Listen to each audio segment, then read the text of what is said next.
Hey, what's up guys? This is Sage Total 11 bringing you a heavy Nightblade build today. First of all, I gotta say thank you for all the likes, all the support on the other Nightblade build. Phenomenal. Love your guys' support and the exact reason why I'm coming out with the build today. So today we're gonna be talking about a heavy Nightblade build. Today it's gonna be dual wield and 2H. Okay, so you guys know how I like to do it. I like to make it quick, short, sweet, so let's get right into it. If you've checked out my Stam Warden build, this is going to be a variation of that just on the Stam Nightblade. Obviously, a few things are gonna be different. So first of all, let's talk about which food and Mundus we're gonna be using. So we're gonna be using Dubious Cannon Throne, but we're not using Bone Pirate, so if you wanna be fancy, go ahead and use the Artaeum Broth.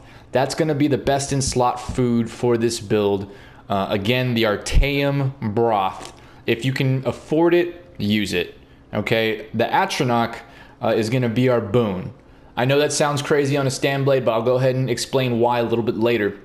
But the Mundus is going to be Atronach for Magica Recovery. Okay, let me buff up so that way you guys can see what the skills look like, or excuse me, what the stats look like. So this is on the front bar. Okay, we got 31k max stam, 2400 weapon damage. I know the stats don't look the best, but check out the video of the game footage, actually, this build in play, and it's amazing, actually. Okay, master weapons are OP. Saying that, let's get into the sets. Like I just said, we're using master weapons, okay? I have a master axe, which is gonna be the best in slot. If you're gonna get any of the master weapons, try to get the master axe, okay? Offhand, we have the master sword. Sword or mace. Really what you wanna go with. And if you guys notice my traits, I have infused. Go infused on your main hand. You will not regret it, and you will love me later when you see the results, okay? Proc damage from enchants are ridiculous this patch, especially with infused. Okay, 4.5k disease damage, that procs almost every couple seconds. Okay, so honestly, this is just my opinion, but your best option is gonna go infused and then offhand Nirnhone. I go 2 disease, you can go poison on this one. Your offhand really doesn't matter. What's important is your infused weapon needs to be disease damage, okay?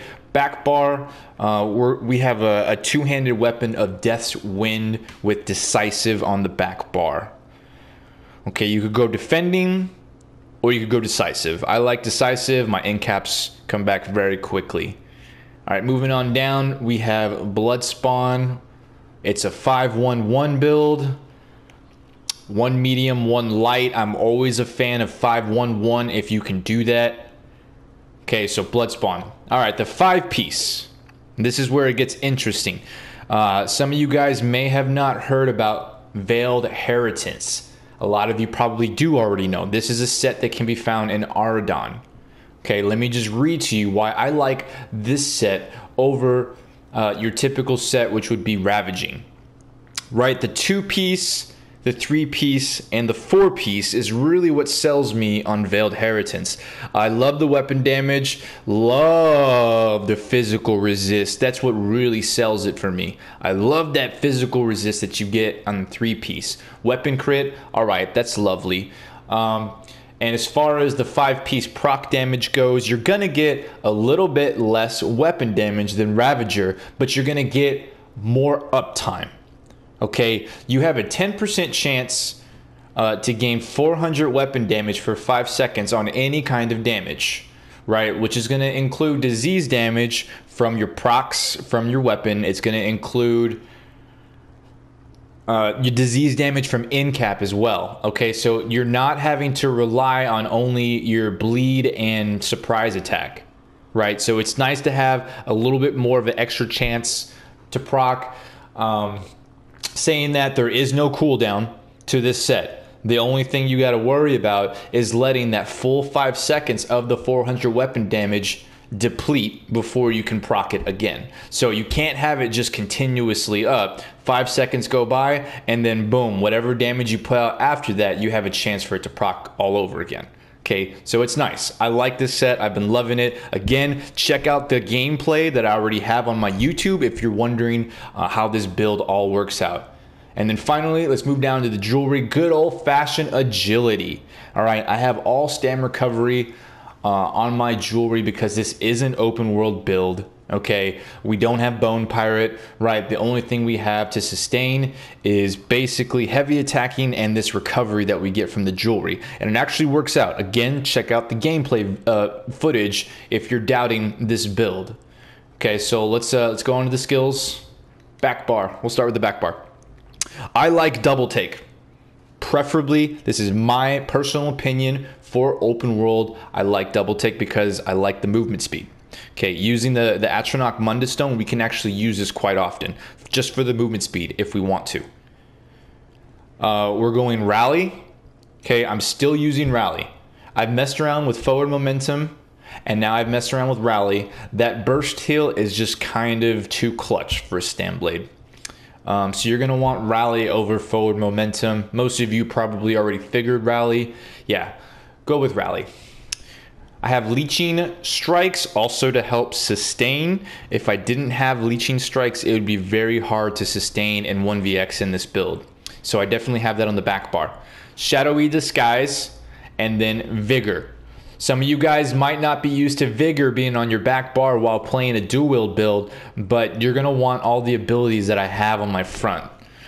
All right, so the back bar ultimate is Soul Siphon. I've gone over this ultimate in my last Nightblade video. It's just one of those oh shit in-class healing ults. Very good to have if you're solo. All right, moving on. We have Rendering Slashes. Spin to win. I know that doesn't sound like your typical Nightblade setup, but spin to win is so strong this patch, and it gets people out of stealth more reliably than anything else. Plus, it's an AoE execute. Why not? I'm telling you guys, mess around with spin to win. You could be just like all those annoying Stam Wardens out there who are spinning to win, except you get to go stealth. It's awesome. Okay. Relentless Focus. It's an obvious. This is going to kind of also be your execute. Fear and then release a bow. It's going to do a lot of damage. I hit people for almost 10, 11k sometimes in PvP. Again, check out the footage. Surprise attack. Let me spend a moment real quick on how I strategically put surprise attack on L1. Okay, if you guys aren't used to this already, you should try surprise attack being on L1 for the reason of not having to leave your thumbs off the joystick. You're gonna notice when you use surprise attack on L1, you can look around anywhere you want and still get a surprise attack off, right? Oh, look at that, my battery is low, awesome. So there it is, L1, give it a try. It's gonna feel weird, but for those of you who are sweaty on console, try it out on L1, you're gonna like it. And then finally, to finish it off, we have Mass Hysteria and we have Incap. Now, why do I go Atronach?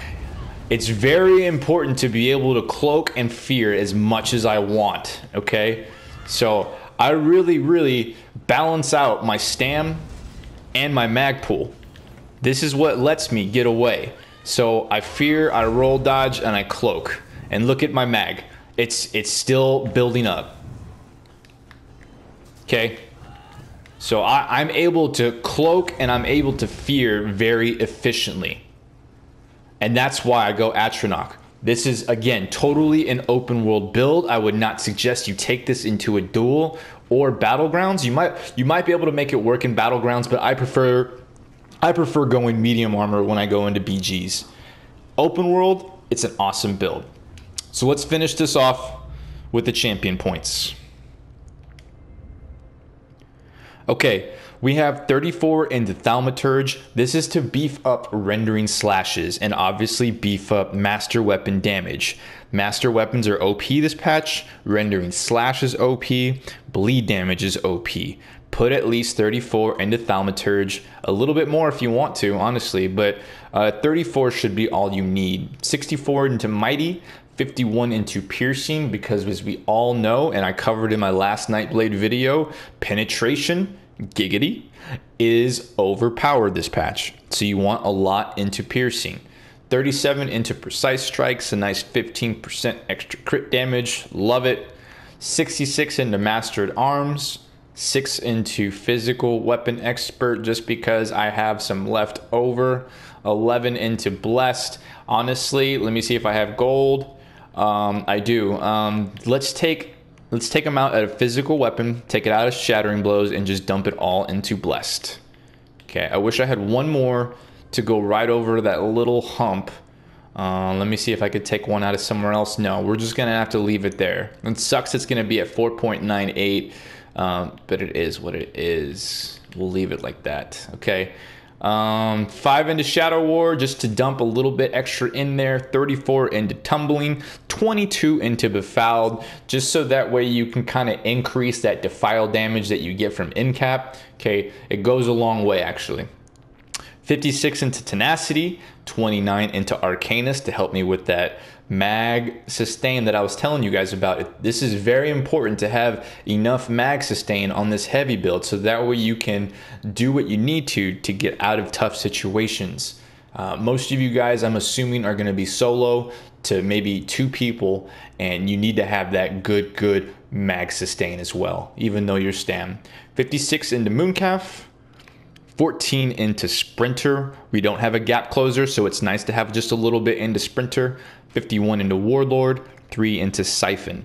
Okay, moving on to the Red Tree. This is just kind of the extra CP I have. Dumped it into Heavy Armor Focus. Give me a little bit of extra physical resist. It's nice. 43 into Hardy. 43 into Elemental Defender. Give both of those a nice 10%. 34 into Thick Skin. Dot damage, like I was talking to you about earlier, specifically bleeds. Are doing a lot of damage, so you want to make sure that you get a healthy amount of points into Thick Skin.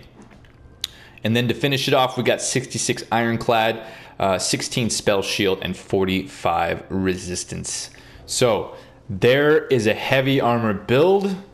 Okay, I appreciate all you guys for checking out the build video the last time on the medium armor. I hope this heavy armor build gets the same support. My name is SageToad11. Check me out live on stream when you guys have a chance. I stream through Twitch.